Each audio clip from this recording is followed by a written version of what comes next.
Hello, good evening, and welcome to the Talkin Kop. This is your Sunday Night Cop. I am Gav, I have Keith, and I have Emma with me, and we're going to chat about the Liverpool win against West Ham at Anfield yesterday, and we're going to look ahead to playing Wolves every 3 days for the rest of the season. By the looks of it, we're going to talk about that as well. Anything else in between, throw it in the chat, and we will try our best to read them out or put them on the screen or whatever else.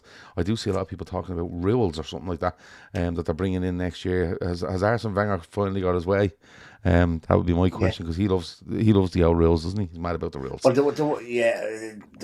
the offside one is poxy. Yeah. I don't know what they are. I agree with all the others. Okay, well, maybe we can go through them in a bit and you can tell us what they are, and then we can say we agree with them or not. Some people may have noticed that Emmet's moved the chairs. He hasn't sold them. They're still on sale. 40 quid a chair. They've just been moved to another room because the torrent of abuse is being taken over them. But rumours have it that he sold 2 of them. When he said he gifted 2 of them to his father, he didn't. He sold 2 to his father and immediately invested in a Liverpool tracksuit top. Well, for the price he sold them, it was like a gift. Yeah. Well, I didn't actually sell them. He doesn't want them anymore. So there's 6 now up online for the same price as 4. Oh, Jesus Christ, we're flying here now. And you'll have to... And not even a fucking sniff have we had on them. No, and Emma keeps changing There's accounts and everything. 40 pages of dining chairs on adverts, just so everybody knows. Mate, you need to get down into your boxers and pose across them and stuff like that. Give you that extra kick. Do you know what I mean? Give it that wow factor on the chairs. But if people are wondering what the fuck are they talking about, Emmet's selling chairs. Okay, they are brown leather, but you have got the option of putting the grey kind of covers over them. So beautiful. You can do what you want. I actually mentioned it at dinner here the other day, and my boy went, "Cheers! Oh, what are they?" And I was like, "Fuck off! They're brown leather." I don't think brown leather would suit. I said, "You weren't getting them anyway. Fuck off, annoy me." So you have to be careful. Not the price Emmet's charging. Anyway. No, well, I just drive over them and go, "Give me the fucking chairs. I'm not paying you," and then there'd be a big row in the garden. Anyway, Liverpool 5, West Ham 2. 3 points for the Reds. Important one. United beat Palace today. Villa were beaten on Friday night by Wolves, and Chelsea were beaten by Arsenal today. So it was a good weekend overall for Liverpool. Keith, we just feel like scoring from set pieces now. We are absolutely malodging at them for 2/3 of the season. Now we've decided what we want to do now is, lads, we want to become the best team in the world at set pieces. Yeah, it's mad, isn't it? Yeah, it is mad.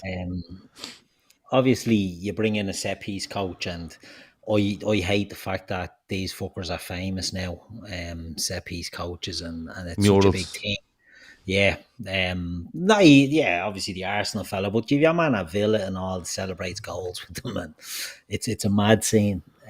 But it is obviously an advantage, both in an attacking and a defensive stake, and I think we definitely needed to improve. We were fucking horrendous at attacking set pieces at the start of the season. Now we should be so much better. When you look at the deliveries that Szoboszlai can put in, and even Salah from the other side, and the aerial threat we should have with Van Dijk, with Konate, with Gravenberch, with Ekitike, a lot of big lads in there. So there's no reason why and even the likes of McAllister, who's quite good at headers and just getting in around chances in the box. So it's good to see Liverpool have changed things, but it just goes to show how a bad appointment in a position that's not front line. You know what I mean? It's not a manager. It's not a chairman. It's not who gives a shit about chairman. But you know what I mean? It's not the sort of the main positions in the background that you think of. But we obviously had a stinker in there, and we've brought in a new fella, and we've gone from being the worst in the league to the best. So yeah, it's weird. It feels weird. I mean, we've spent a long time slagging Arsenal for set pieces, and now that's our real home as well. So I think it's the whole league's real home. What? Yeah, I think it's horrible, home for the whole league. I think it's an indictment. I think it's an indictment on the league this season. I think teams have, and we all slag Arsenal. I credit them a little bit for being ahead of the game here and looking at the nuances of what's involved in it, especially attacking corners and free kicks and what you can get away with, and pushing things right to the limit and making it your advantage. And I just think when I watch it now, like, people say the league is boring and stuff, but I kind of take that with a pinch of salt. If your team's winning it, you're not bored. You know, the sort of way. But I think what I read off it is the amount of football I don't watch because I just go, this is fucking absolutely put me asleep. But to me, that's the way the league has gone. Like Emma, you look at today. I think Arsenal get 2 goals from set pieces again today. All You 3 know, goals were from set pieces in yeah, that game. and I think everything about the game, you know, it used to be where you might get a goal from a set piece, but this game will be decided on a mistake or a bit of magic. It's not that anymore. I mean, this game will be decided on who can attack a corner the best, who can maneuver and manipulate a situation the best from a set piece. That's what the league has gone to in so many cases. Yeah, and it's fucking awful.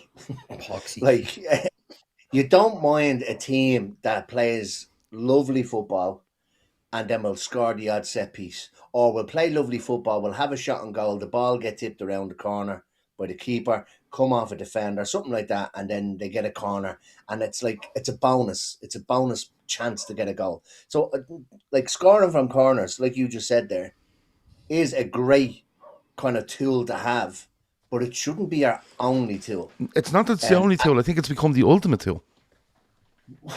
Yeah, It's your go-to. Like, let me put it this way, right? If you look at all good teams, all great teams, right? You go, they're very good defensively. They're good at set pieces. They're good, you know, but they have that bit of magic in them. And when a game is going into the last 10 minutes, you're thinking, this fella might do something for you. You know, like a Suarez for Liverpool, or, you know, even go back to United and when they had Pogba and whoever they had, and you go, he might do something for us, you know, Ibrahimovic for United, whatever it might be. But now you're looking at it going, who's going to get the next corner? Who's going to get the next dangerous set piece? Because that's where it's all focused on now, Emmet. That's all where it's focused. It is. But I think that the amount of goals from corners have an awful lot to do with people pushing the boundaries when it comes to rules. So if you had a lad arriving in with an absolute thunderbolt of a header, you have to watch this fella. Where's this fella going to arrive from? But that's not what it is. They're playing corners in for somebody to flick it on, for it to bounce, and somebody else is blocking off 3 lads or blocking off. Yeah, keepers are getting blocked off right on the edge. But that's what I'm saying. Like people of the rules, and I think you'll see that change. Well, and you may do maybe for about 5 games for the start of next season is what you'll see. But you see, sorry, just to tell you, when I say I credit Arsenal because they are the ones, for me, who went and looked at the boundaries. And people in the chat like, no credit to Arsenal. Like Madge Apple says, no credit to Arsenal. They're fucking boring and their fans never stop moaning. I'm not saying I like it. I'm not saying it's fucking, you know, game changing. I'm saying the credit you have to give to them is they found the boundary and they literally live on that boundary. I think the goose will be cooked on those holding offences come the end of the season. I think they'll look at it and they'll see there's too much. Like, look at Rice today. I don't even know whether this. I'm only seeing clips of it because I was out eating my dinner, and fucking, of course, I sit with me back to the telly, so I'm just checking my phone. And Rice has his arms over somewhere. I don't know who it is, and I think he even handles the ball. Like, how is that not a penalty? Like, yeah, he's literally got his arms around him. Now, I'm not saying it's only Arsenal that do that, because it definitely isn't. Yeah. But, like, I just can't see them allowing this to continue on with all the holding and the dragging and pushing. And, like, even for Van Dijk's goal yesterday, he was being swung out of, only for he's a lot stronger than anybody else, and he nudges your man in the end out of the way to get up and get the header. He was being streeled out of in the box. Yeah. Something has to be done. But you are right. Arsenal have seen this gap in the market for being bully boys in the box. He's made it their way home. Like they've made it their way home. But that's what I mean. So, like, I had an argument with somebody today, and they said we've scored the second highest amount of open play goals in the league. Yeah, but look at your set pieces. There was a time during this season where you couldn't score a goal without set. They didn't score from anything other than a set piece today. That shouldn't be the way it is. And sometimes they're playing for set pieces. Like, they're actually playing to try and get a corner to give themselves a chance. Liverpool started the season weren't great at them, but we were playing attacking football. We were creating chances, and we were getting corners off the back of good chances or saves or blocks, etc. And then the odd time we might score. I think we only scored 3 in the first half of the season from August to December. We've now scored 9 since January. but we were a team that scored from open play and scored the odd corner. Mm. Arsenal were literally, and not just Arsenal, because I think Spurs are only one behind them or something like that. Like, they were only scoring from those opportunities. And even if they weren't scoring themselves, defenders were scoring his own goals from these Yeah. corners. Yeah. But that's the frustrating thing is that it has gone, like, that used to be the go-to for a Stoke or a Bolton or a team like that. You didn't expect to see a team that's at the top of the table. Yes, being good at the odd corner, but not having it as being one of your few weapons. And I think they've kind of moved away from it a little bit now. They've started. They're not as good as corners today, but now, bar today, obviously. But and they have scored a lot of open play goals now. But I don't see it being allowed to continue. I think the PGMOL do Well, something. I think you're or they wrong. try and enforce something. I think you're But you completely can't. wrong. You go and look at that Rice thing today. Well, I well, do not. I don't know how he gets away with being able to do that. well, Like Ashley you says, do that anywhere else, and I'm sick of saying this. You Yeah. do that anywhere else on the pitch, and it's a free kick. Like. yeah, but people are brainwashed into thinking that you can do the same thing you do on the halfway line, you can do in the box, and one's a free on the halfway line, but because it's in the box, you can do more, which is a nonsense. Ashley says, I love that one of the PGMOL's key objectives for this season, as set out by them at the start of the year, was holding. Mm. That was one of their key objectives this season, was holding. And I actually think, I know what you were saying, they'll do away with it. I don't think they will. I think they'll come up with, concoct some fucking mad idea, and they'll go, look. And I always go back to when they first brought this in, Keith. Do you remember when they first brought this in? And it was around 2014, 15 when they went big on this. And Martin Skerritt was Liverpool centre back, and we were like, well, we're fucked because we're giving away penalties every single week with this cunt.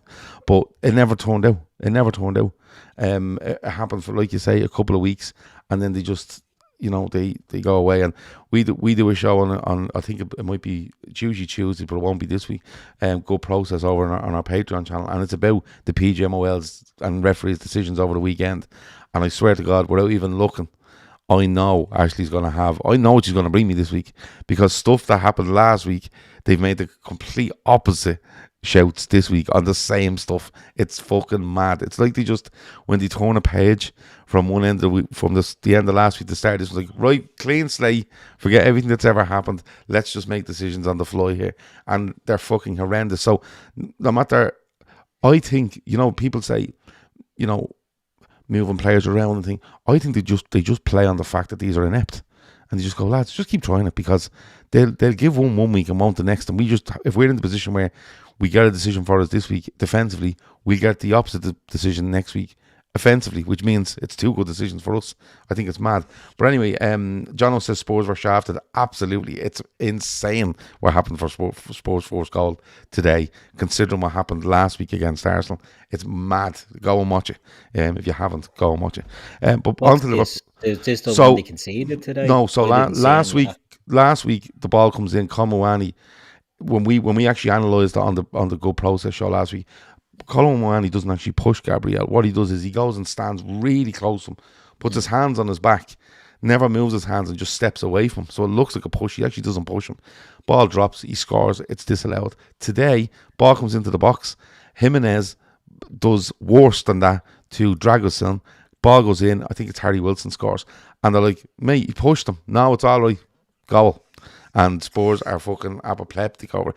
But you can understand why. But we go through it during the week when we're on that show. So they're a fucking shit show. And I think teams are playing on that. And it definitely, of course you would.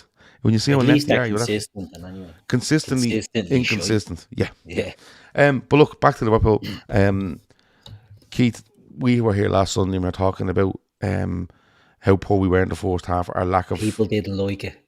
No, people didn't like it. When we won. What did we win last week? When we won 1-0 against Nottingham Forest.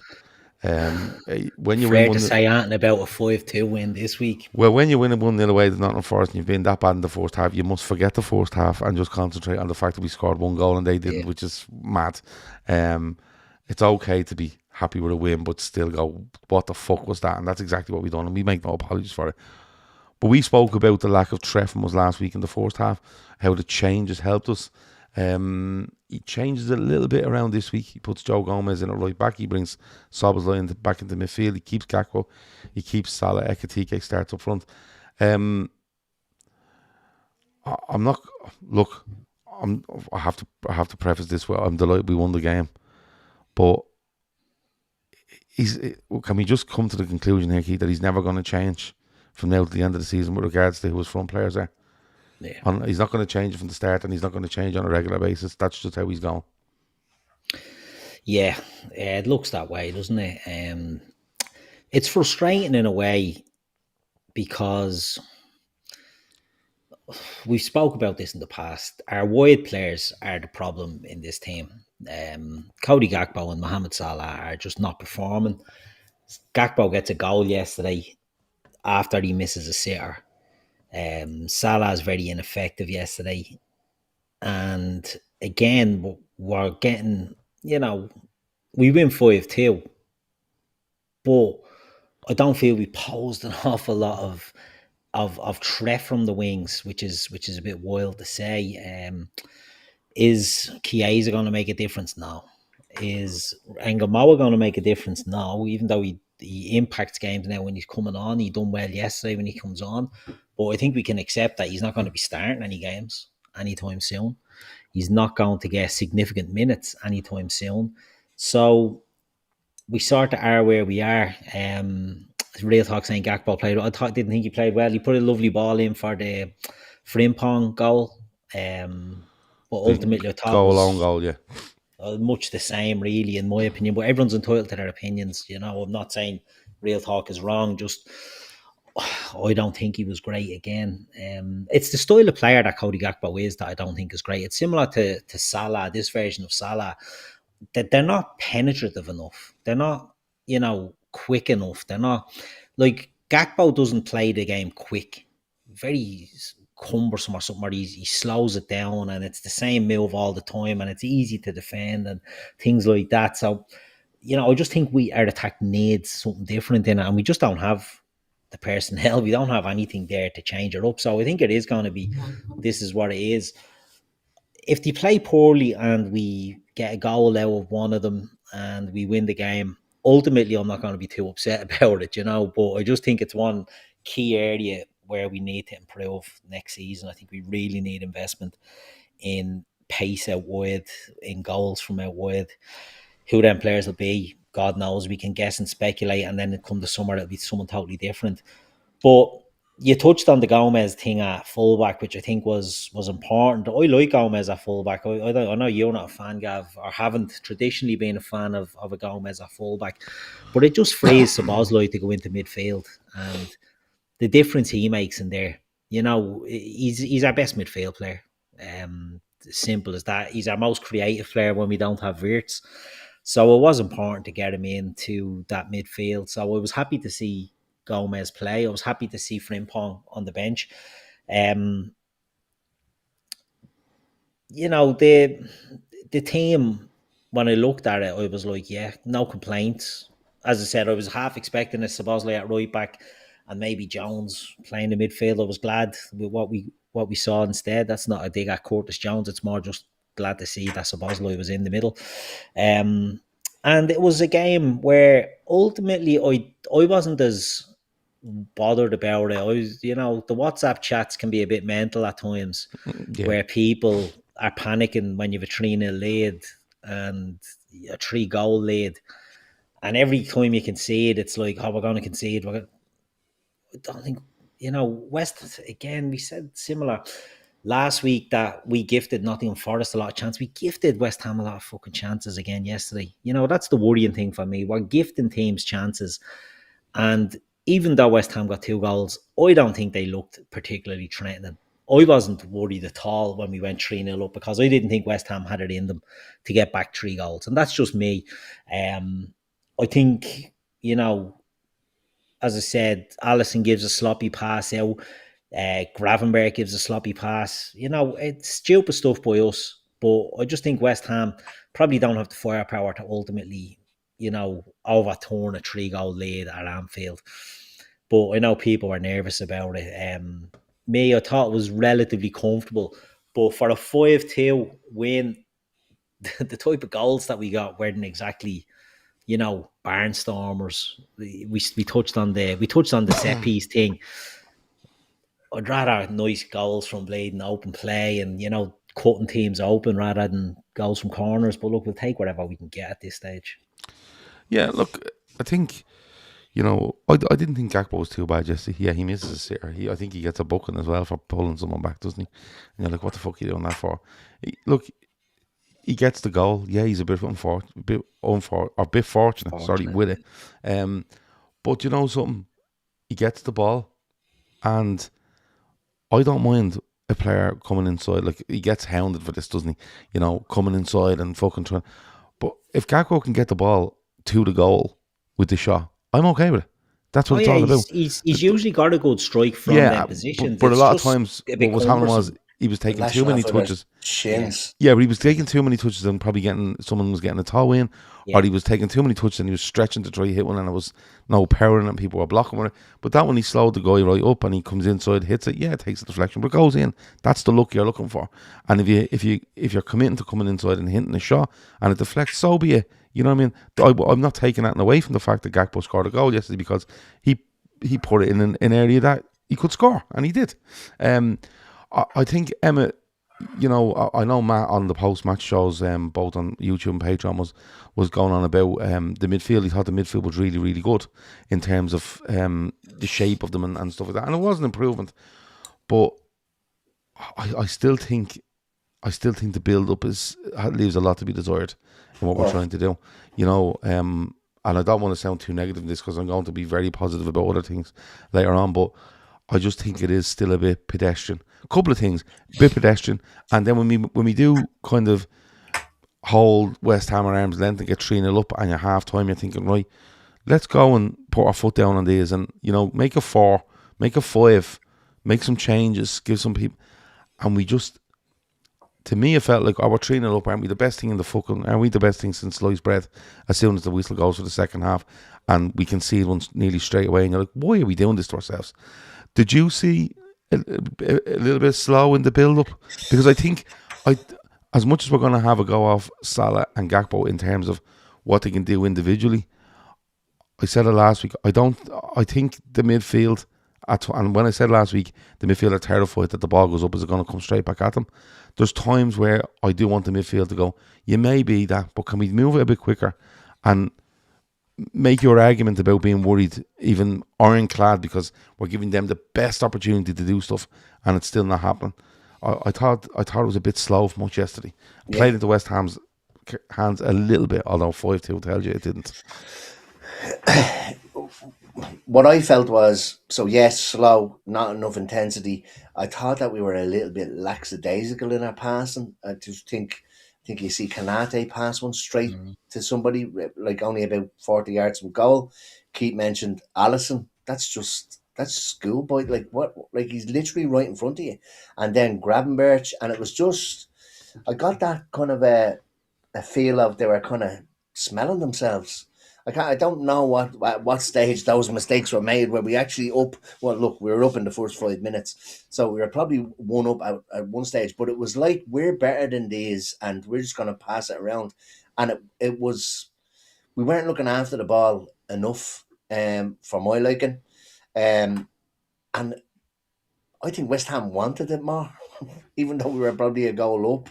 They just looked. They were constantly on us and on it. They were pressing the life out of us, and we were making mistakes. But we were making mistakes not because we were rushing passes, it's because we weren't actually taking enough care of the ball, and that's a whole new kind of facet that we need to add to it. Because all season, I think we've been too slow. Not like you can retain possession, maybe not bomb forward, move the ball quick, and we just don't seem to that. You can bounce that ball around, and what you do is you actually tire the opposition out by doing that. But we've all season we've been moving it way too slow, and then when we decide that we want to move forward, we've given them all the time in the world to set up their two banks of four or whatever it is to defend against us. But yesterday, to me, looked like it was like we're far better than you, and West Ham nearly kind of gave us a dig in the nose with the Bowen chance and with the grab and birch thing, with the way they were pressing us. And I don't want to shit on the team too much, because we've all said for weeks, we just want to get that ball. We want to get forward. We want to score goals and stuff like that. And I'm a bit like Keith. I don't mind the goals from the set pieces, because I think the McAllister goal in particular was fantastic. The way it was kind of worked from Ekitike with the ball back, etc. There was other good moves, like the Soboslai ball where Ekitike rolls his studs over. That would have been lovely if that nestled in the bottom corner. So there are like good passages of play, but again, it's not a complete performance. A 5-2 would suggest that maybe you absolutely buried them and they got 2 goals, maybe from set pieces or something. I think it felt nervous right up till we went 5-2 up. I wouldn't say nervous, because I like Keith. I don't think West Ham, any chances that West Ham got, we actually presented them. But a 4-2 up, I'm thinking a 4-2 up, I'm thinking to myself, we could just hand them something here 4-3, and it's going to be absolute war here. Because we've done that this season. Yeah, but it was in the game. You could see part of the evidence in this game as well. You know, we are kind of going, oh, for fuck's sake, will you stop doing that? Do you know what I mean? And I just think the dynamic, for me, the dynamic throughout the team, in the terms of what we want to play, the pace we want to play at, and the trust we have in each other to, you know, progress up the pitch into different areas, I think is woeful. I think that the belief in us is woeful, I think. Well, yesterday what happened was, so in previous games where we've been I think 2-0 was always the score that we decided that we wanted to fuck away. So when I went to 3, you're kind of thinking, oh, this is new. But then when they score straight after half time, you go, oh, is it new? Yeah. But what we tended to do earlier on this season is we would concede a goal and then we'd absolutely shit the cacks and just sit back. Yeah. But yesterday what was different is that we continued to try and attack them. And we went on, we continued to try and say, right, well, look, they're after getting one, we're going to have to try and get one back. I don't think we've seen much of that this season. And we saw a little bit of that yesterday. And several people have said it in there, and I know we'll probably talk about it a little bit further on. I thought when you introduce pace into that side, being Frimpong, we look a completely different animal with injecting that pace in. Yeah, but you see, I don't even think Frimpong comes on there yesterday, right? And it is a great ball by Gakpo. It puts him through, and it's for the fifth. Stuff, yeah. Right, it was really good, right? But I don't even think Frimpong has to come on and do an awful lot in order for the whole dynamic to change. And what I mean by this, Keith, is I'm of the very strong belief that teams are looking at us and saying to us, we don't mind that ball getting into Salah and Gakpo, because they're not going to run away from you, and they're going to take too many touches, and we can smother them out, and we can gamble a bit more than we would have. Because 2 or 3 years ago, if even last year, you're not gambling, you're not leaving Salah fucking 1-on-1 because he'll kill someone, either just making really good runs or getting hold of the ball and hitting a good pass. I think when Frimpong comes on, Frimpong doesn't need to be fucking Maradona here, but when he comes on, people are going, fuck, now we can't really gamble, because if we do, this fella doesn't need all the skill in the world. He just needs open fucking grass in front of him, and you're never catching him, unless invariably his fucking hamstring blows up or his groin falls off, which has been happening all season. But you know what I mean, Keith? And this is why teams are gambling against us, and in turn then the confidence in ourselves to progress up the pitch and trust each other is gone. But when you bring Frimpong on and just go, you just stand over there and watch how West Ham react. And West Ham immediately went, bollocks, we better fucking sit back in here. Pushes teams back immediately, Keith. Yeah, and it's something, again, touched on it earlier, we need an injection of pace into the team. Now, Frimpong is one of the quickest players possibly in world football, but as we've seen, he's suffering with the old hamstring injuries this season, which is sort of not ideal. But I think he needs a few more Carvery dinners. I think he'd be grand. That could be it. Could be it. But I just think, you know, he's direct and he's fast, and no defender from any fucking 10 years ago, 20 years ago, no one likes facing fast, direct players. So if you're going, as you said there, Gav, if you're dealing with Salah and Gakpo, and look, I'm not being critical of Salah and Gakpo, certainly not yesterday, but they're not as quick as they were. Gakpo maybe was the same pace as he always was, but you know, he's not a quick player. He's not a lightning fast player. And then you have to deal with Frimpong coming on and just playing third and at you, it changes the whole dynamic. It really does. When you see the players that he's skinning as well, it's not like he's, you know, he's coming on and targeting these snails. He's just put him up against anyone and he's going to win them in a race. And that's why that ball with Gakpo was so good, because you're putting it into an area. You know, if Emmet said it, I mean, I have a needle stuff to get it through the gap, but you know that this fella is going to get onto it. If you can put that ball into an area that you're not hitting it out with pitch, you're not wellying it over the line, you're just putting it into an area that you know a player like that can get on. Open grass, just put it in there. Open grass, exactly. Yeah. Open grass and leaving fellas in his dust, and that will create chances. And we've seen if Frimpong has scored a few goals similar to that this season from getting into that position and putting balls across.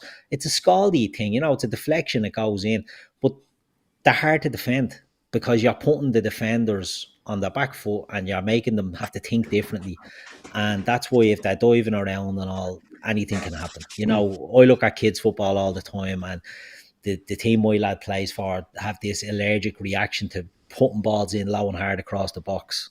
And it's like, just get them balls in across, because anything can happen. Have you used the corridor of uncertainty? The corridor of uncertainty, it seems to be a dying thing now. And you know what? I'll tell you something, it'll be a sad day when the corridor of uncertainty. I blame social media for it. They got rid of it. But the kids all want to do little flicks and, you know, balls to the hang balls up to the back. You should go down to your football club, and you know, like where Spurs have to dare is to do. You should get a big wall and paint it white and then black just right on it. Corridor of uncertainty. Get it on your jerseys and everything. Let me show it. Get it written in Latin. Get corridor of uncertainty written in Latin on your jerseys. Make them write 100 feet high. 1,000 times on the walls. Don't just go out and get it printed. Limo now is a good printer. It does really good sponsors on the front of jerseys. Limo, Jesus, remember that? Fucking hell. Okay. But going back to it, you put a ball like that into the box, there is a chance that these things happen. You know, players are lunging, they're sliding in, they're trying to get something on these crosses, and anything can happen. And that's what, you know, having a right foot or just put a ball across the box in that situation. Again, not digging out Salah, but when Salah's getting into them, he's either trying to Travella with his left or he's trying to cut back onto his left. And it gives teams and defenders, and Gakpo on the right side as well, it gives defenders a chance to set. We saw the Brighton game actually a couple of weeks ago. Kerkez puts a delicious ball across for Curtis Jones. And again, corridor of uncertainty. He just gets it and he whips it in. And I think when you have that, it gives you something else it gives you that team something to worry about. So I was delighted to see Frimpong back in. I just hope he can get a bit of run where he's not picking up any more knocks and he can settle down, because if we can get him fit and ready to go, the likes of Kerkez took a long time to settle, and I think he's starting to look good now. Ekitike is settled. Wirtz is settled after a uncertain start, you know, according to some. We're seeing these players all starting to get in. I didn't even think Frimpong was starting to look good until his last injury, you know. So these players are coming in. It takes a while. I just hope that we can get that bit of consistency from Frimpong, because, you know, like that, if you have that option of that pace, you know, whether it be replacing Salah for the last 10 or 15 of a game, or whether it be from right back where he's overlapping, it's going to give you goals and it's going to give you chances. So I think another thing it does is that when we talk about how we are playing out from the back, right? And you know, if you're playing out from the back and, you know, their midfield are pressing onto you and they go for man midfield, again, I think other teams look at it and go, I can't do that with Frimpong. We're going to have to. And then it gives your Szoboszlais or your McAllisters, or especially your Gravenberch. The guy that goes and presses Gravenberch or goes stand on him has to I have to drop back here slightly to the left to help out here, in case if you had two Frimpongs, one on each side, you're terrified of that ball just being turned and put up the wing and you're left 1-on-1. And I think that affects how we can play out with the ball. You know what I mean? When teams can just go up and go, we're just going to stand right up against you, we're not worried. But again, like, even, in attacking sense, teams are going to go, where the fuck is this fella? But even when we're taking goal kicks, or, you know, when Virgil van Dijk has it centre back, or Konate has it, you're not going to press as much if you think them two wide fellas are just not. They can run out wide of you, but they can do this thing where a Mane was just outrageous at it, where he used to just stand there wide, let Liverpool play, and he'd just get in position, and he'd run 5 yards inside, and then just turn and run towards goal, and we just pierce it through them holes all the time.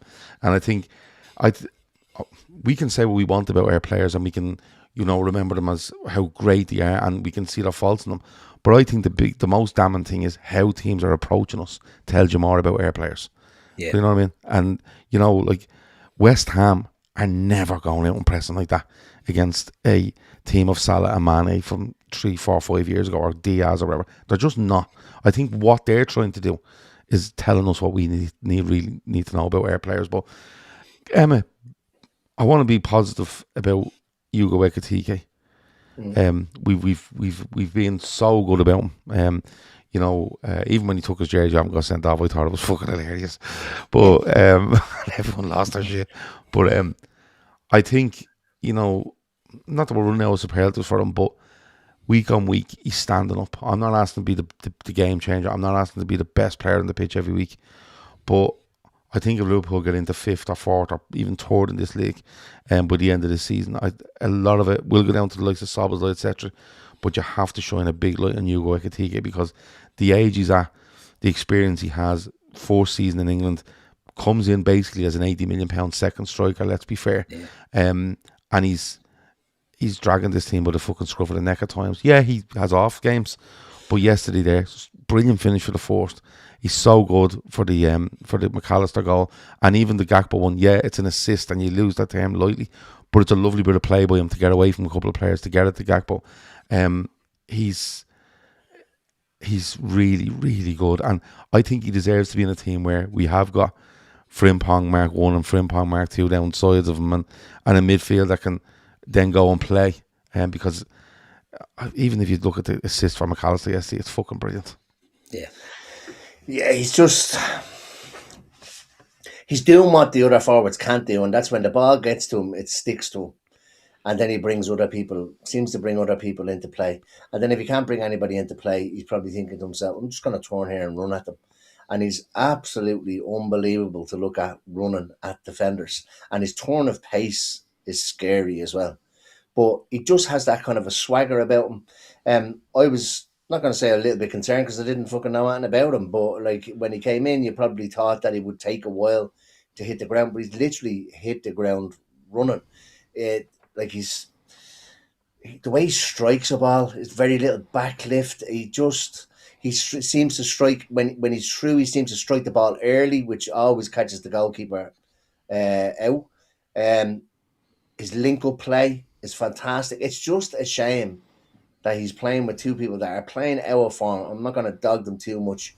That he doesn't really have that many people to link up with up front. He kind of hung out a little bit left yesterday, and Gakpo was kind of going through the middle. I don't know what the crack is there. But I thought that he was striking up a really good kind of understanding and partnership with Wirtz. So it's just disappointing that Wirtz has actually picked up an injury. Now, we don't know whether he's going to be back for Tuesday. I think Slot said it's highly unlikely. But I'm looking forward to the two of them, because they both, for a really tall man, he seems to have a similar touch and a similar kind of repertoire of passes as what Wirtz has, and I think the two of them together are going to be absolutely massive. He's actually, when you look at him, to me, people say he's like, if you look at his physicality, he's gangly, he's tall, he's brilliant. And that's the first thing you look at. I actually think when you look at him, the first thing I see him is he's a footballer. He's not killer pace. He's fast. Don't get me wrong, most players are, but he has got the pace, and he's strong. There's not a lack of strength in him. He probably has to improve his heading. To be fair, he's missed a couple of headed chances over the last while. But my thing is that I don't look at him in the sense of, when people looked at Peter Crouch, you went, that cunt's 7 foot tall, but he's actually a good footballer. Great man, or great touch for a big man. All the usual cliches. Yeah. But when I look at Ekitike, I don't look at his physical. I don't look at him as a physical specimen. I look at him as a footballer, and that's where his biggest qualities come from me, because I think his touch is brilliant. I think his awareness around him, dribbling skills is really good. He strikes the ball really well. He knows where he wants to put a ball, and a lot of the time he puts it there. Awareness is a massive one, because I'm not fond of back flicks in football, all that fancy shit, but his always seem to come off. He always seems to know. He's like, I think I was talking to somebody during the week. He reminds me of he reminds me of several players. Torres probably will be the But that's a kind of straight line closest. running that you're thinking Yeah, of there, yeah. but then with his little his little flicks, and he's around the corner, he's kind of like he's Bobby in disguise. Like, do you know what I mean? He seems to have all of what of our favorite strikers probably had, Torres and Bobby. Yeah, look, he went, I think, 11 games, was it, league games without a goal until yesterday, I couldn't if tell I'm you. not mistaken. But he's got 16 or something for the season, which is, if we sat here at the start of the season and kind of laid out our expectations, if we thought that he would get 16 to 20, let's say, he's probably going to get easily, with the 9 games remaining and Champions League, FA Cup, you'd probably be well happy with that. Mm. I think He got Ian two Wright was against on the. Newcastle about 4 games ago. Uh, he scored against Newcastle in the league. Okay. Yeah, but probably Um, before that was there a stage where he went a couple of games. Doesn't matter. He's deadly. But he has gone through it. Yeah, no, he is. But I think Ian Wright was on the Stick to Football, whatever that's Do you called. struggle to And say Ian Wright's name without saying it 3 times? Sometimes I no, do. Ian Wright, Ian right. Wright. No. No, Oh, no. okay. And he was saying at the start of the season, if Gyökeres got 15 goals, he'd be delighted. Hmm. Like, well, for somebody that you're bringing in as your main striker. Ekitike wasn't brought in as our main striker. So if you said 20 goals from him coming in at the start of the season, he would have been over the moon. And he looks like he's probably going to hit that, may even surpass it. Yeah. But in terms of watching these, you never seem to know why. If we don't know what he's going to do, can you imagine what defenders up against him are going to think? I love the bit of mystery about him, what he's going to Yeah. do. I think it's going out of the game. I think everything is becoming so fucking funky and it's untrue. Everyone has to do the same thing all the time. Keith, when we look at him and we see him there yesterday, and early doors touch, pulls into space, good touch, puts it in the near post. I love that about him. And we talk about the assists he gets, and yeah, he probably hasn't got the best support around him at the minute, or playing to their best ability. I know he doesn't. But looking forward for Hugo Ekitike, like we say, we sign him as a second striker, but do you start trying to, as much as we say we build this team around Wirtz, do you start looking and going, well, what do we sign up front here to get the best out of this guy? Because he doesn't look like a fella that wants to play second fiddle to Alexander Isak, and I am fucking thrilled with that, by the way.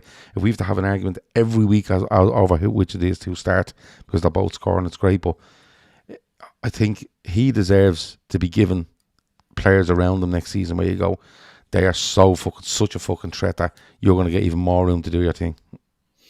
Yeah, I mean, we brought him in, and to say we brought him as a second striker is right, but when you spend 80, 90 million or whatever on him, you're expecting big things. But if we're all being honest, we didn't know what exactly to expect, and probably didn't expect to see this. Shawnee touched on it in the chat there, that he feels there's still levels to go, that there's still bits of naivety in his game, and I agree 100% with that. He misses easy chances. I know in the last few weeks he's had headers, for example, in games that have come, and he's, not he heading them wide. He could score a lot more. And I seen he came out and he said he thinks he can score a lot more, which is good. So if you've got a player I with think that he came out and confidence, said he's actually not overly happy with. yeah, People are saying he's not, happy but his and he's goal delighted. And he's return, like, no, not really, no. yeah, Which I because love. he knows that he's missing chances and he can be even better and he can create even more, and that's what you want to see. But he's 23 years old. He's got a lot of experience. He breaks through at Reims. He goes the big money move to PSG.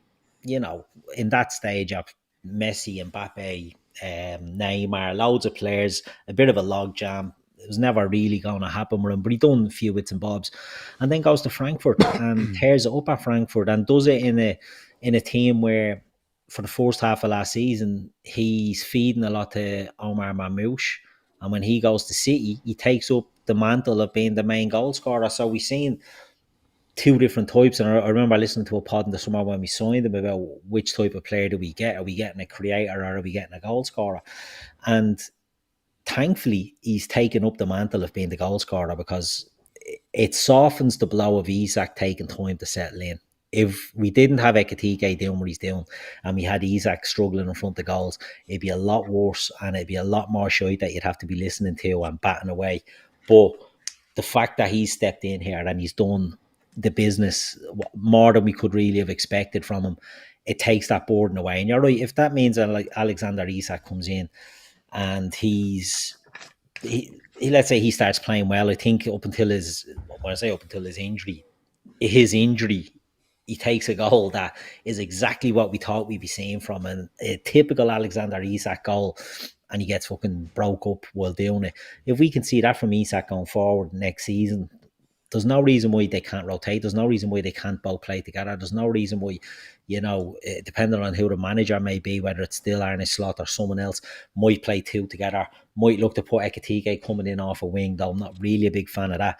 But once you have players forwards who are scoring goals, it makes all the difference. His start has been great because he's getting the goals. Isak, on the other hand, has been under scrutiny, even though there's not that much of a monetary difference in what we paid for them in the grand scheme of things. It's our record signing versus our third top signing probably of all time. So, It's up there, yeah. It it's is, yeah. really So like, it'd be Isaac, Isaac Wirtz, Wirtz And and then probably him. him then. Yeah. Yeah, it is. It is big money, but when you see the money Liverpool are dropping for two players already in the season, it did look like on a monetary scale he's going to be the second striker. Oh yeah, absolutely. But I thank think God our second striker yeah, is a yeah, fella who is absolutely stepping up to the plate and is not letting the pressure of playing for Liverpool yeah. weigh him down, not letting No, the pressure of, being, I wouldn't insult him by calling him the understudy to Alexander Isak, but as you say, being brought with the idea that Isak will be the main man, and he hasn't let any of that really detract from his game, and, no, and he's just stepped up and been brilliant. So that yeah, shows a good mentality by him. yeah, and I think you know, with them both fully fit next season, I think as bad as poor as this season's been, and how frustrating it's been, I think if you're telling me we can keep Isak fit next season and goes in, and Isak will go into next season in with a full pre-season behind them and everything else, regardless of who the manager is or whatever, I think that's only good for Liverpool, and to have them two there, like I said, like you bring on Frimpong there, yes, he's fresh, he's pace, he's fucking dangerous. Teams react if you have Isak coming off on 65 and you're bringing Ekitike on, teams react, and we need more of them options. And if you're gonna top them options up with extra bodies from wide, I think we're going to go massively on pace from wide areas just for next season. I think both of them deserve it. I think both of them will absolutely thrive in it. Look, we've spoken about being a bit lack with regards to the West Ham goals, but overall our nervousness came from ourselves, really, and what we were doing, rather than going, Jesus, West Ham are fucking playing us off the park here. There's 10 league games left, I think. We've had a good weekend this week. I just want to talk a little bit about the league itself before we finish. Emmet, we've Villa look like they're falling like a stone, but that can turn. You get a good result, you could probably put 4 or 5 good ones on the bounce, and we have to go to Villa in the next little while as well. How are you feeling over this whole top 4, top 5 thing at the minute? Yeah, confident enough. I always was. I thought definitely top 5, but I'm thinking we could probably go into third position. Yeah, I think that has to be the realistic aim. Yeah. Well, that's what should be aiming. Well, aim for as high as you can, but it's not pie in the sky. I think it's something that we can. We've got winnable games coming up.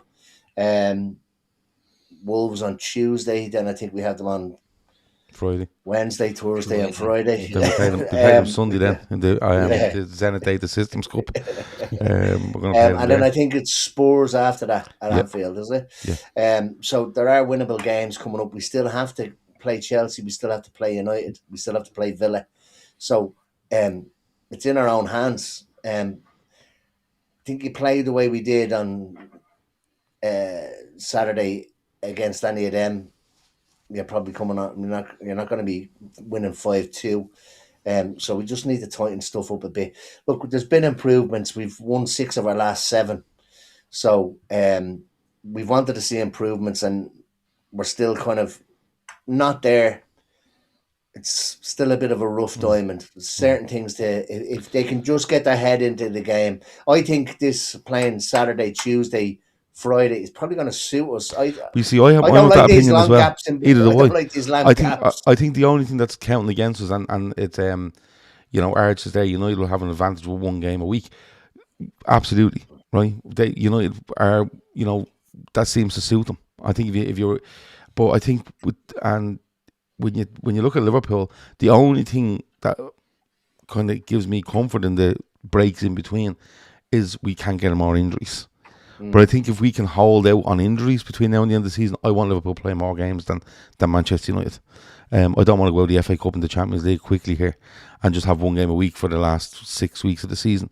I think Liverpool are suited to playing and trying to get some intensity into the game. I think when Liverpool go a week between games, it's like, oh, we're back, are we? And it's a bit like when you go on holidays and work and you come back on the Monday and you go, I'll get till about 12 o'clock telling everybody about my holiday here and I won't have to do a fucking tap. And that's what Liverpool are like. They come back Yes, and go, and Saturday had a bang of that off it. yeah, and I think Liverpool need to be like Wolves have kind of not turned the corner, but they've improved in the last. Of course, they have because they're out to play us. But I want Liverpool to go out on Tuesday and go, no, bang, we're putting you away, and then we come and do it again on Friday. I get where people are coming from with the week for United, but I think Liverpool, barring injuries, I think Liverpool it'll suit them. Gives us more games to get people back as well. Villa, there's a good point there. We're a bit of a rhythm. We're a rhythm team as well. Yeah, we are a rhythm Have team, been without a for the shadow of a last doubt. few years. Jono says Villa's lucky run has come to an end. I'm confident we can get the top 5. Chelsea have a rubbish run. They have Villa away next, Newcastle home, Everton away, City home. And somebody else said there, United, Villa and Chelsea have a tricky month of fixtures. This is Liverpool's moment to be in a position to wrap up the top 5 places before the final months of real talk. Someone did say that Villa's next, Villa and Chelsea play each other, don't they? And United. They all Well, play each other. United's next few games, United away to Newcastle, home to Villa, away to Bournemouth, home to Leeds, away to Chelsea, they're all home playing to each other. Brentford, Yeah. and then it's us. So realistically, well, Manchester United are in a good run of form today. Someone said there that they got lucky with scandalous decision. I didn't watch them today. They got a decision. They got a decision today that, let me put it this way, it's very similar to the Salah one against City. Remember the pullback by Gahey, where he gets a yellow and they don't. This one they give a pen and a red. Yeah, It's literally identical, just on the opposite side of the box. Yeah, so there's loads going on there. But again, listen, you can point at that, but and not as bad of a pullback.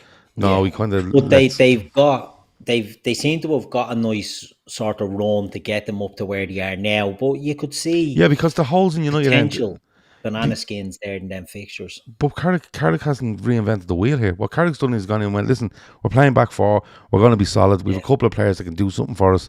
We mightn't dominate games and dominate, but when we are a threat, we will look to be a real threat. And it's very basic what he's doing, but it works because, let's be honest, they're good players.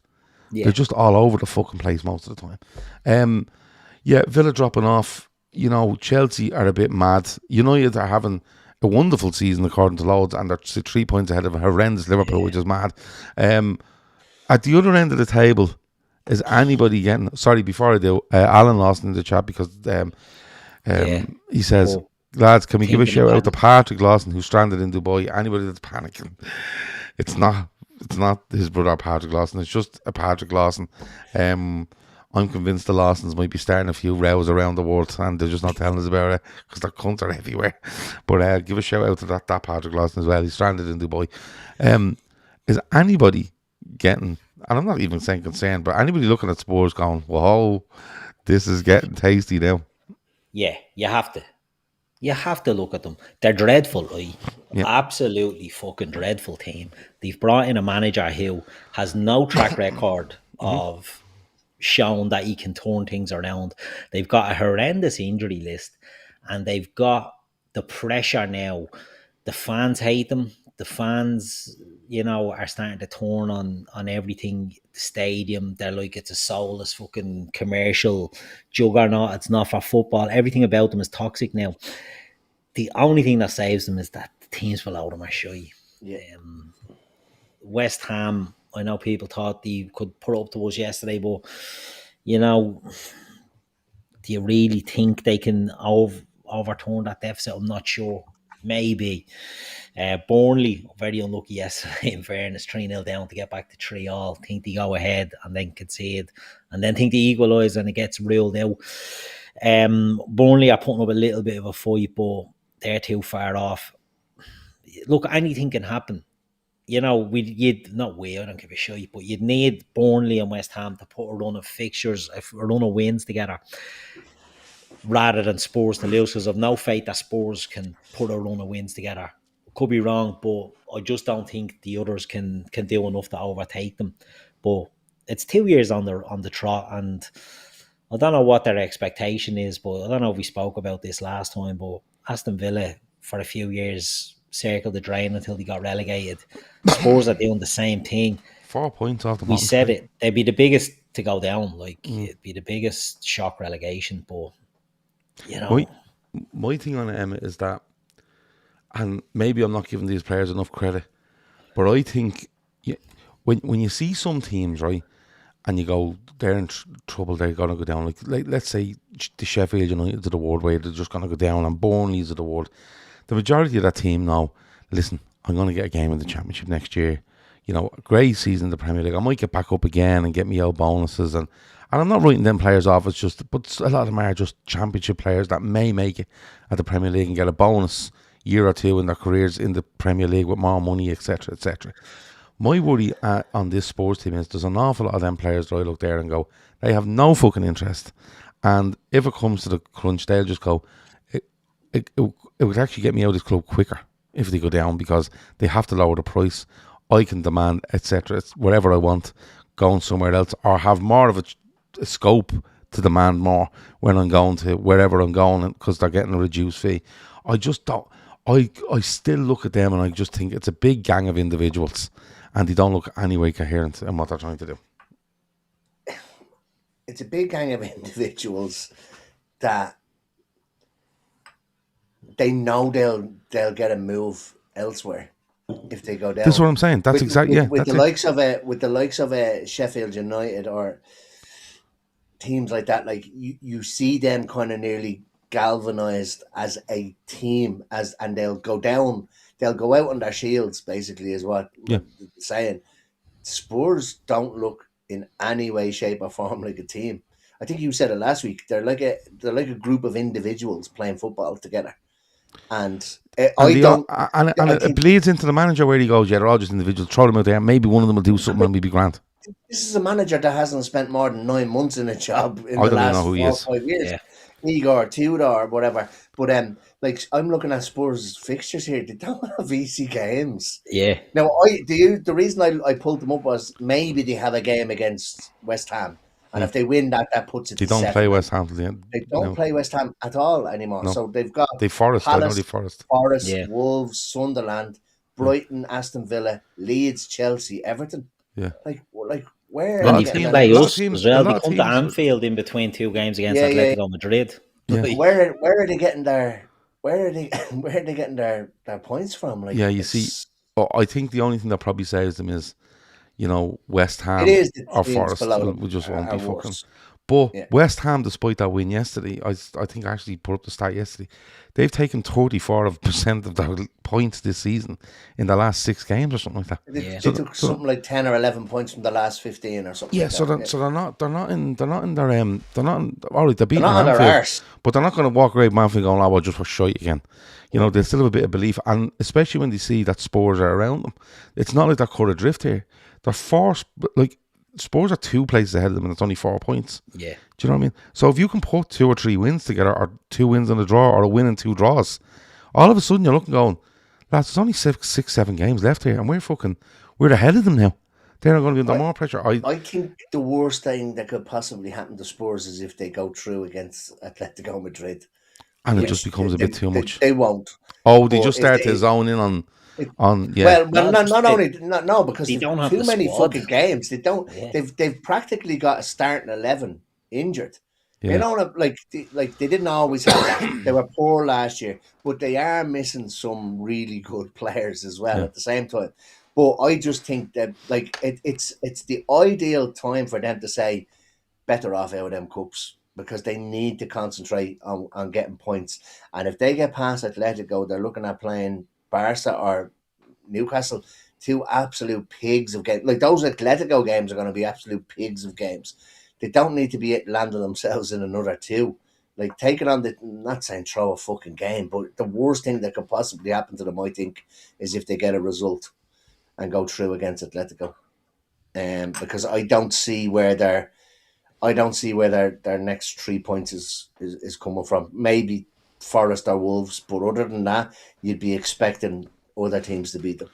And Sunderland away as well. I know they've lost a couple since, but Yeah, but you see, the thing is now, as much as Spurs might get nervous and players might go fuck, but then again, I'll be grand. Fuck you, I'm all right. Other teams will be sensing it, and you go away to Sunderland. Sunderland are going, we came up from the Championship last season, and we could literally put these into the relegation zone. They'll have the fucking best crack trying to do that. The Spurs, do you know what I mean? You know, John says Forest have more fight than Spurs. I think West Ham have as well. And I would know when I did check Spurs fixture list, I was hoping to see an West Ham game in there, just for the crack. West Ham only beat them a few weeks ago. Yeah. And it's funny because they battled West Ham early in the season at West Ham, but Forest, you know, the teams around them will start smelling blood and they go, we'll have a right fucking go here. Let's see how far we can push this. To see what actually happens, and they're in no way out of trouble, not even close. Forest still have Europe as well to but their distraction is in like the Conference League, isn't it, or is it the Europa League? Europa. They play Midtjylland. They play Midtjylland now in the next round, so you never know if they get a good result in the first leg. They kind of go, we're in there, you know. Whereas it starts getting edgy in European ties, you might see them just fall away and look to stay in the Premier League because it's crucial for all these teams to stay in the Premier League. I think we've covered most of it. Yeah, we have. Anything else before we go, Emma? No. Okay. People asking if Miranda Cheese came on late. They're asking about the chairs. They just moved to a different room. Moved to a different storage facility. And the ones that he gifted to his dad refused them and threw them away, sent them back, which is the best.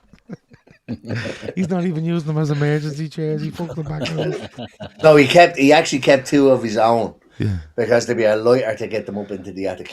He says, I'll only use them max twice a year, he says. What's he put them in the attic for? He has a big shed, doesn't he? Yeah, but he wants them in the attic. All right. Jesus Christ. Okay. Keith, anything else before we go? Usually, what are you listening to this week? I'm depressing music at the moment, as I said last week. You're in the depths, Alice in Chains and the likes, but still the great music, by the way, get onto it. Yeah, okay, get on to all the music that Keith likes. I think Keith should set up a thing where he does up playlists and sells them. Sell them. They're free on Spotify, but what you do is you sell them the link to it. So you don't have to go searching to Spotify for all the songs. I think you make a few dollars out of that, Keith. Yeah, if they just search for me on Spotify, they'll get them. No, they won't, because you go private. VPN, Keith. Oh yeah, Ashley asked Sausage of the Week. Can we just give a round of applause? Sausage of the Week this week has to be, and it's got us about 100,000 views on TikTok, Gav. Right, I don't even know our TikTok login, Emma, but you continue. Has to be Harry Maguire today from that game. Yeah. Did you see him? Like, the one where your man lifts his foot up to waist level and Harry Maguire heads the ball and goes, as though he fucking. And he's pointing at the ref. Yeah, that's twice he's done it now. yeah, it's fantastic, isn't it? They're fucking pricks, yeah. So yeah, I'm happy to go along with Harry Maguire faking injury. Veranda Chase, any good podcast recommendations to listen to? I'm trying to think if I got onto any recently. I'll text you, Veranda. When I think I have to look through my phone. The kill list is class. The kill list was brilliant, actually. Yeah, you would like that, Veranda. You would like that. Ashley says law changes, VAR for corners and second yellows, 5 second countdown on throws and goal kicks. that won't work. You 10 don't do second the count. bleeding goal kick one as it is. For 10 fuck's sake. second countdown on subs won't work. Players offer 1 minute on injury. Wenger's daylight offside trials for Canada. Yeah, it all sounds like a big load of bollocks, to be fair. And they'll find a way around. Do you know what'll happen? The rest of the world will find a way to use it, and the Premier League will go, no, Yeah, we no, refuse. no. We're Yeah, better than this. exactly. Right, he's all good. All done. Yes. Okay, good stuff. Right, I'm going to finish the show tonight with something that's it's a sad thing. I'm going to finish the show with. I'm not going to lie to you. As a lot of people on this, or a lot of people that would watch this show or listen to this show, would know Dylan O'Rourke. Dylan has become a semi kind of regular person on this podcast over the last little while, and you would have probably heard us talking about the upcoming birth of his child. That would have been we're kind of slagging him and having a go off him and wondering how good he would be, because he's a messer. And his child was due to be born in mid-January. Okay, Sadie was born, and I'm going to say the 15th of January, and I hope I haven't got that wrong. Sadie was born on the 15th of January, and I messaged Dylan, and I said, how are things? Everything was great. Little bit of fluid behind the elbow, which can happen to any child during childbirth, and she was whisked away to be checked in Crumlin Hospital. But it turns out that it wasn't just fluid behind the elbow, it was actually a cancerous tumour that they found. And things progressed. As Dylan told me, she was born with a tumour on her shoulder/back area, which wasn't detected during pregnancy. Known as rhabdoid tumour, it's a rare genetic malformation which affects about 1 in 1 million kids born each year. Average life expectancy when this is in place is about 15 months. Sadie, however, was born with a very aggressive and active tumour. It grew really quickly, and we are given a time span of around 6 to 8 weeks max. Dylan and his partner Niamh ended up giving Sadie 5 weeks and 5 days of just total love, to be fair. We kept in touch with him. We checked on him. We checked on Niamh. We see lovely pictures of Sadie and everything else. And I want to, before I say anything else, I want to commend Dylan and Niamh, because what they've gone through and what they have, achieved in the last 5 or 6 weeks is unbelievable. It's absolutely unbelievable. She passed away last Tuesday, I think it was, surrounded by Dylan, Niamh, their family and their friends. The photos that we've seen over the 5.5 weeks, or just close to 6 weeks, were beautiful. She was absolutely beautiful. But Dylan, I asked Dylan, could I do some of this tonight, because a lot of people wouldn't have known what had gone on, and I didn't want to say anything without getting permission from Dylan. And Dylan says, absolutely, there's no problem there. They've been so strong in what they've done. And I wanted to say from me, Emmet, Keith, Shawnee, Kev, Chris, Ashley, Matt, I don't know, Gizmo, who's been on the channel, anyone that's been on the channel, that they have our full support, and our, just condolences isn't even the right word, I don't think. But Dylan wanted to thank a lot of people, and in particular he wanted the charities that helped him and Niamh and Sadie through this time, the likes of Laura Lynn, which is the Children's Cancer Foundation, isn't it? You have Féileacán, which this podcast has done stuff for a couple of years ago, and as well as that, Oscar's Kids. So I didn't want the time to pass without recognising this, and I didn't want to do it without Dylan and Niamh giving us the permission to do so, because I wanted to do it, the lads wanted to do it, but we wanted to do it in the right way. So if you have a quiet moment during the week, or if you're spiritual, or if you're anything, or if you're just having a cup of coffee and thinking, you might just give a little bit of a thought to Dylan, to Niamh, and to the beautiful Sadie, who passed away on Tuesday. She was laid to rest on Friday morning in what was, we watched her online. It was a beautiful ceremony, and it was a beautiful send-off for her. And we just, Dylan, Niamh, and their family and friends are in our thoughts now and in the future. And he knows, and she knows, and they know that if they need anything, all they have to do is pick up the phone or text us, or and we'll be there. And I know the chat, and I know the people in the chat, and I know the people in the Telegram group, and I know the people on Patreon. they kind of feel like a bit of a family when it comes to this stuff. So if you want to send on Dylan a message, you can absolutely do that. I would suggest doing it privately, because it can become a bit overwhelming if this becomes like a public forum sort of thing, and that's not me having to go at anyone.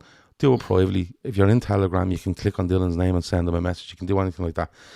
That's what I would do. Just a little note to say that you're thinking of them and you support them. And I think they're two incredible people. I thought they were two lovely people 6-7 weeks ago. I think they're incredible people. Now I genuinely do. What they've done and how they've carried themselves is nothing short of exceptional. I know I speak for Keith and I speak for Emmet when I say all that. So tonight's show is dedicated to Sadie O'Rourke, and we're going to leave her at that. Talk to you in a bit. Over now.